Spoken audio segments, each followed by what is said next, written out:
নমস্কার, আমি আশালতা। আজকে আমি আপনাদের করে দেখাবো কাঁঠাল বীজ আর ভেন্ডি আলু দিয়ে মাছের ঝোল। তো এটা যে কোনো মাছ দিয়ে করা যায়। তো এখানে আমি রুই মাছ নিয়েছি। তো রুই মাছটার প্রথমে নুন হলুদ মিশিয়ে নেব। আর এখানে দেখুন কাঁঠাল বীজ নিয়েছি অল্প, ভেন্ডি, আলু, কাঁচা লঙ্কা, আর এখানে পেঁয়াজ আর টমেটো। আর এর জন্যে একটা আমি মশলা রেডি করে নেব। এটা এখানে রসুন লাগছে কটা, জিরা আর ধনে আর শুকনো লঙ্কা, এটা বেটে নেব। এবারে মাছটায় নুন আর হলুদ ভালো করে মিশিয়ে নিতে হবে। এটা মিশিয়ে অন্তত 10-15 মিনিট রেখে দিলে ভালো হয়, আর সময় না থাকলে সঙ্গে সঙ্গে করে নিলে হবে। এবারে একটা কড়াইয়ে সর্ষের তেল গরম করে নিচ্ছি। আর এই রেসিপিটা সর্ষের তেলে ভালো হয়। সর্ষের তেলে একটু নুন দিয়ে দিচ্ছি, যাতে মাছগুলো কড়াইয়ের গায়ে কিন্তু অত লেগে যাবে না। আপনারাও ঠিক এইভাবে একটু করে নেবেন, তাহলে দেখবেন মাছটা খুব ভালো মতন উঠে যাচ্ছে। এবার ম্যারিনেট করা মাছগুলো ভেজে নেব। তো আমি একসাথে ভেজে নিচ্ছি, আপনাদের যদি অসুবিধা হয় তো অর্ধেক অর্ধেক করে ভেজে নিতে পারেন। তো মাছগুলো আমি উল্টে পাল্টে ভেজে নিয়েছি। তো দেখুন, খুব বেশি কড়া করে আমি ভাজছি না। এবারে মাছগুলো তুলে নেব।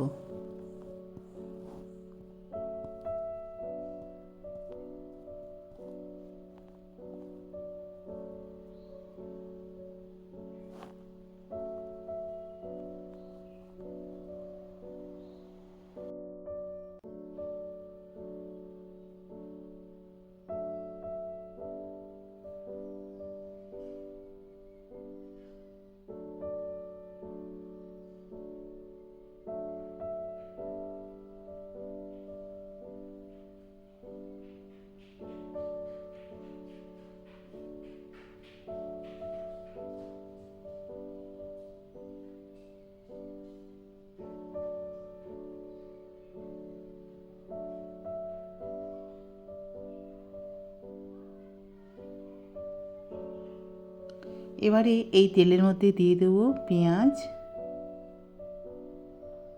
এর সাথেও দিয়ে দিচ্ছি আমি যে কাঁচা লঙ্কাটা আর আলুটা একসাথে, তাহলে ভাজা হয়ে যাবে। আর লঙ্কাটা তেলের মধ্যে দিলে ঝালটা বেশ ভালো হয়।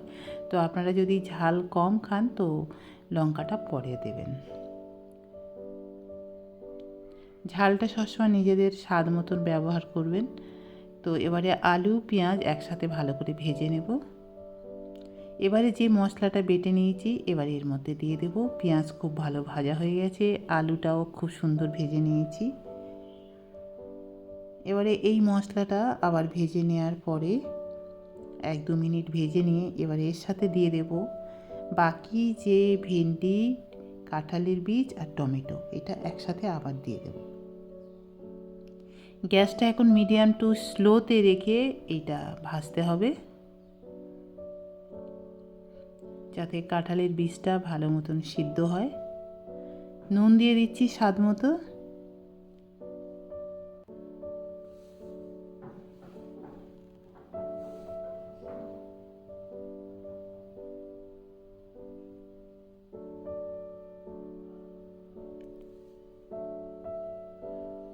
ঢাকা দিয়ে দিয়ে এটা ভাজলে খুব ভালো এটা সিদ্ধ হয়, আর ভাজাটাও ভালো হয়। এটা 2-3 মিনিট এইভাবে ভেজে নিয়েছি। এবারে আপনারা দেখে বুঝতে পারছেন খুব সুন্দর ভাজা হয়ে গেছে।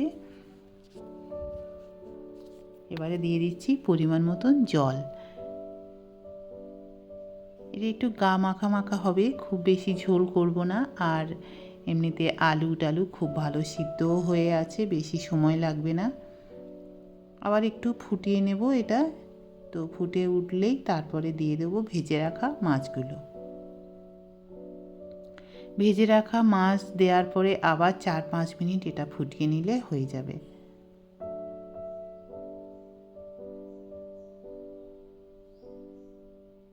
মাছগুলো একটু ঝোলের ভিতরে ভিতরে দিয়ে দিচ্ছি।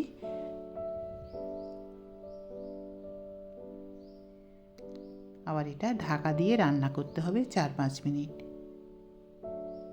তো 4-5 মিনিট রান্নার পরে এটা একদম রেডি হয়ে গেছে। আলু টালু খুব সুন্দর সিদ্ধ হয়ে গেছে, কাঁঠালের বীজ টিজ খুব ভালো সিদ্ধ হয়ে গেছে। এবারে এটা নামিয়ে নেব।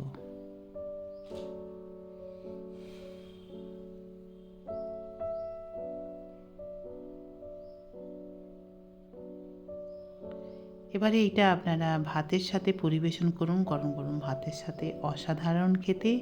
আর কেমন লেগেছে এই রেসিপিটা আপনাদের অবশ্যই কমেন্ট করে জানাবেন। আমার এই রেসিপিটা যদি আপনাদের ভালো লাগে তাহলে লাইক করবেন, শেয়ার করবেন, সাবস্ক্রাইব করবেন আর আমার বেল আইকনে ক্লিক করবেন, তাহলে নতুন নতুন ভিডিওর সাথে আপনারা আপডেট থাকতে পারবেন। নমস্কার।